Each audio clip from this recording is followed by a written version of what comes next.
Welcome to the Hope for the Journey podcast, a weekday wellness tips program presented by Dr. Denise Marie, Third Order Carmelite. Dr. Denise is a professionally qualified clinical psychologist, health and wellness professor and coach, counselor, plus medicinal herbs educator. Each Hope for the Journey podcast features a well-being key from Dr. Denise, helping you meet your self-care needs for living well.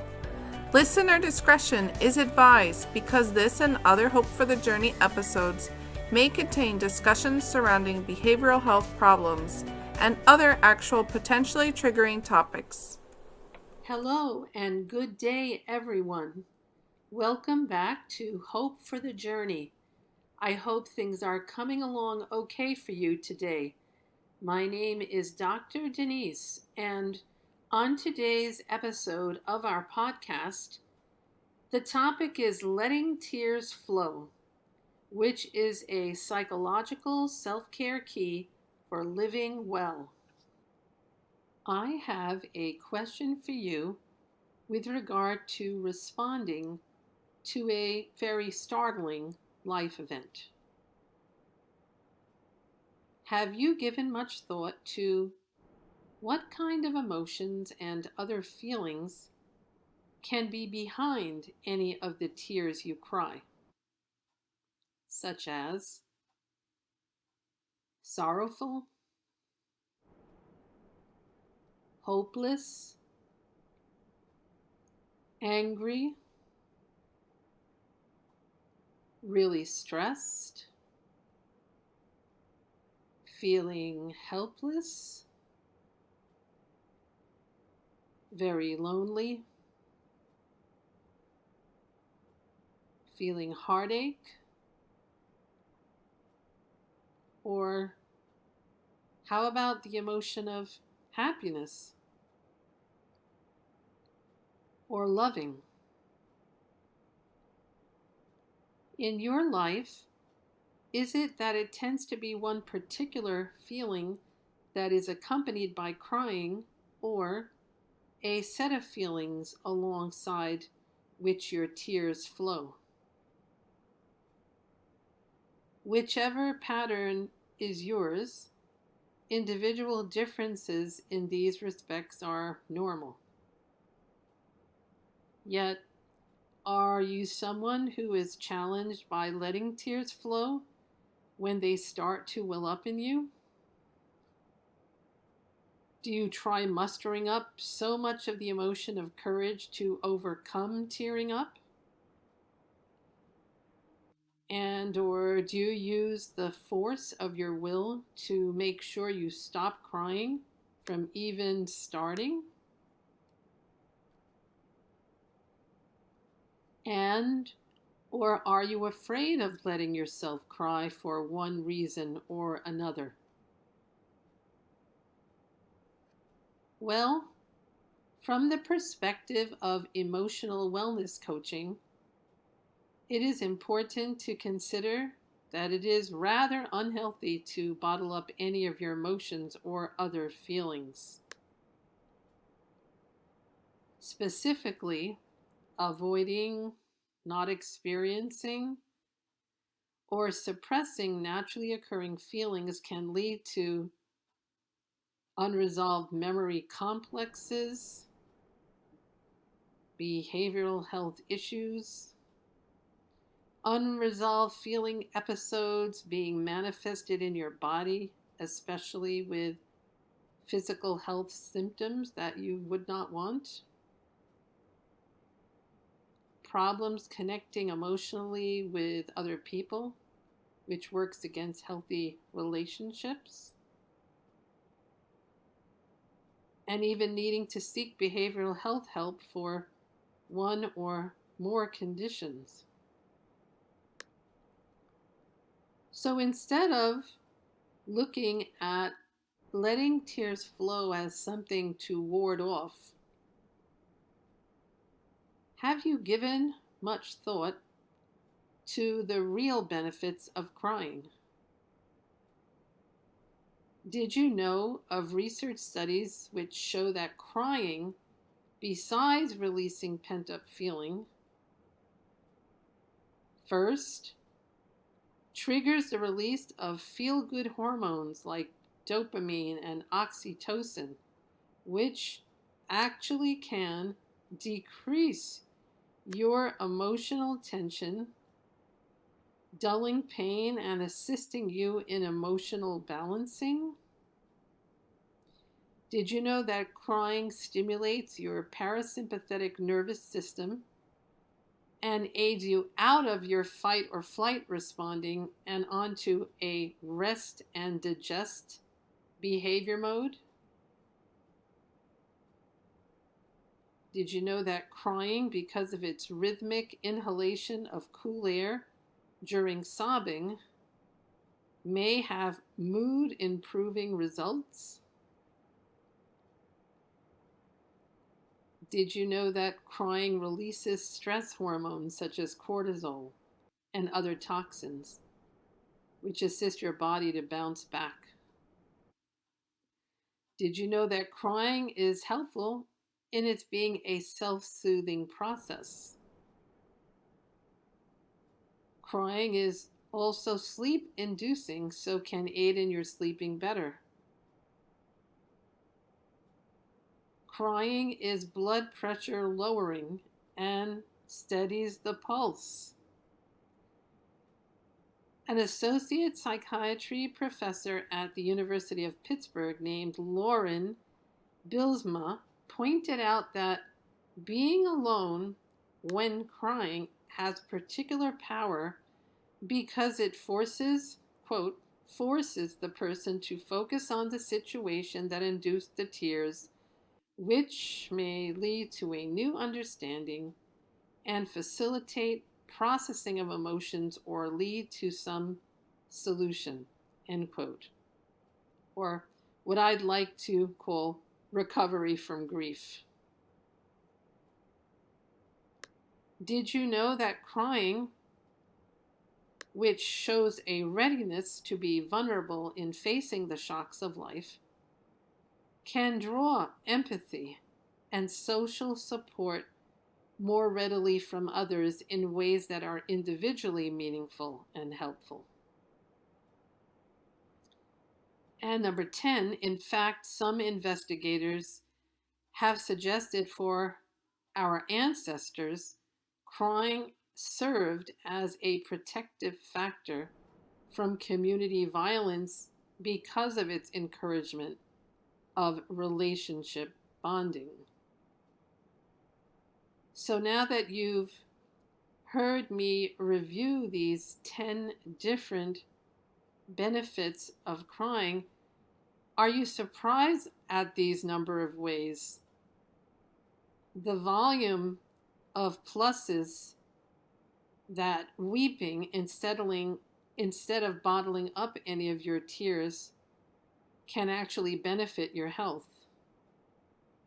Of course, just remember to let yourself cry in an environment where you do not feel embarrassed or ashamed to let the tears flow, where you are not in front of friends or coworkers or family who would be judgmental toward your crying, letting the tears come, a place where there would be supportive persons available if needed.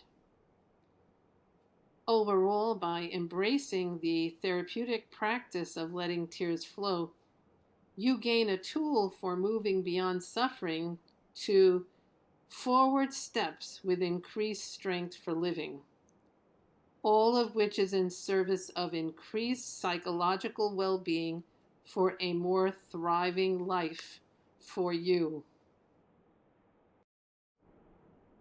Let us move ahead now into the next aspect of today's discussion. It is here that I wish to feature two people who have revealed letting tears flow has been a normal part of their lives. First, I point to Arianna Huffington, Greek-American author, founder of the Huffington Post, and a woman passionate about preventing burnout on the road to success. Ariana has candidly said the following in October of 2011 for Fortune magazine, quote, "I cry a lot, you know. My friends here will tell you I love crying, almost as much as I love sleeping. The reason for that is that I like to sort of get it all out. I like to start the next day fresh, you know, to put it all behind me. I like to really be able to say I have no grudges and no regrets. And in order to do that, you have to cry about the things that upset you and get them out of you. I don't want to have a thick skin, because if you have a thick skin, you don't let the good things in either. So I prefer to be permeable, like a child. Have you seen how children are? You know, they can be really upset. They can cry, and then 5 minutes later, you look at them and it's over. And that's how I like to be." End quote. And then I wanted to make a brief mention of the great Victorian English novelist and social critic Charles Dickens. About a willingness to cry, in Great Expectations, Charles has written, quote, "Heaven knows we need never be ashamed of our tears, for they are rain upon the blinding dust of earth, overlying our hard hearts. I was better after I had cried than before. More sorrow, more aware of my own ingratitude, and more gentle." End quote. So both of these famous people, Ariana Huffington and Charles Dickens, at some point in their lives realized that letting tears flow is a worthy practice for better living. Yet also I cannot go past underlining the reality that during the time of Christ on earth, Jesus himself wept. Jesus wept at the death of his friend Lazarus. He wept in the Garden of Gethsemane. He wept in his crucifixion. And for sure, Jesus is the top model of psychological well-being. So why turn away from doing as Jesus did, letting the tears flow? Drawing our attention to the next segment of today's podcast, I wished to reveal a piece of music that recommends letting tears flow. The song is called "Tears Will Dry." It is performed by Fearless Soul. So here I read a number of the song lyrics which I pulled from the internet. I'm really getting no help. I'm really trying to hold on, but I don't know how much I have left. I stare into the sky. I wish that I could fly. I'm finding it hard now. I've got to be strong. It's okay to cry. Those tears will dry. I'm finding my way out. I just gotta be strong. It's okay to cry. Those tears will dry. I'm not getting any luck. When I move forward, I end up stuck. I'm finding it hard to keep going, but somehow I know I'll never give up. So I wipe those tears from my eyes. It's okay to cry. Those tears will dry. I'm finding my way out. Just gotta be strong. those tears will dry. I don't know if I can take it too much longer. Feels like I'm breaking. I'll do my best to hold on, and I'll stay strong. I'm finding it hard now. It's okay to cry. Those tears will dry. I'm finding my way out. As this song well underlines, letting tears flow helps us stay on a path of psychological well-being. Now, I would like to move on to present some extra possible care for you and your overall wellness by featuring the following: a trio of health foods and plants to assist in getting past sorrowful times of crying, as that relates to our psychological self-care key of the day. Yet, please remember to review these 3 items with your doctor before making them elements in your healthy eating plans. I discuss next this set of foods as complementary to body and soul functioning. First, I point to linden leaves and linden flower, which have relaxing properties and are known as a calming heart tonic. Then I can suggest careful consideration of hibiscus.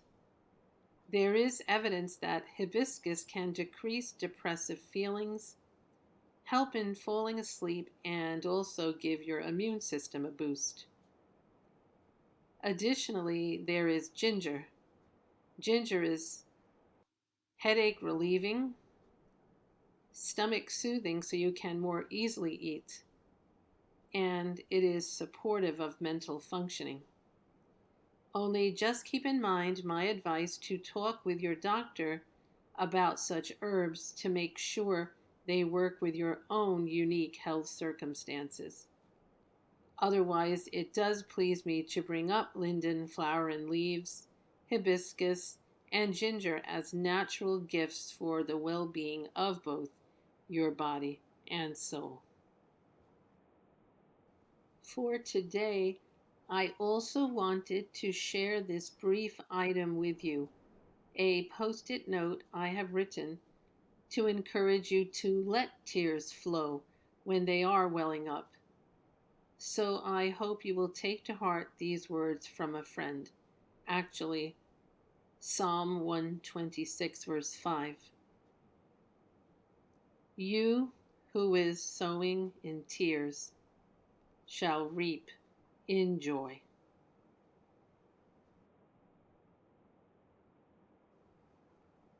As to what's up next on our podcast of today, I do have a little interactive website to share with you toward the aim of letting tears flow. This site, called Cry Once a Week, provides a simple place to feel and even to connect to bottled up emotion. The URL is simply www.cryoncea.week.com. According to a USA Today article by Katie Camero online this year, this particular website is designed by, quote, Johnny Maroney, a 36-year-old multimedia artist in California, who created and launched the website in December 2023 after he discovered Japanese academic Hidefumi Yoshida, who calls himself the Tears Teacher. Yoshida offers tears workshops based on the idea that crying once a week can relieve stress. And fascinated with research on the benefits of crying and wondered how technology can help make them more accessible. End quote. The content description for the website says that this Cry Once a Week website, quote, was designed to help people do just that. A button on the center of the page that reads, "Click to feel something," directs you to a video clip. You may watch Simba mourn the loss of his father in The Lion King, or watch Harry profess his love for Sally on New Year's Eve in When Harry Met Sally. Additionally, going further than this Cry Once a Week website I found, you can call to mind that there are other wellness helps to review in our own Hope for the Journey podcast resource center, located on Instagram at Cause for Hope. And lastly, to complete this evening's points of discussion, it is my desire for you to know that it has been my pleasure to record this podcast for you today on our valuable topic of letting tears flow, to emphasize the significance of this psychological self-care key for you. And please know that I personally wish you more hope for the journey of greater well-being. The Hope for the Journey program airs weekday evenings from 7:45 p.m. to 8:15 p.m. Eastern Standard Time on Instagram and YouTube. Dr. Denise thanks you for listening to her Community Wellness podcast and wishes you to keep in mind that there is cause for hope of more well-being.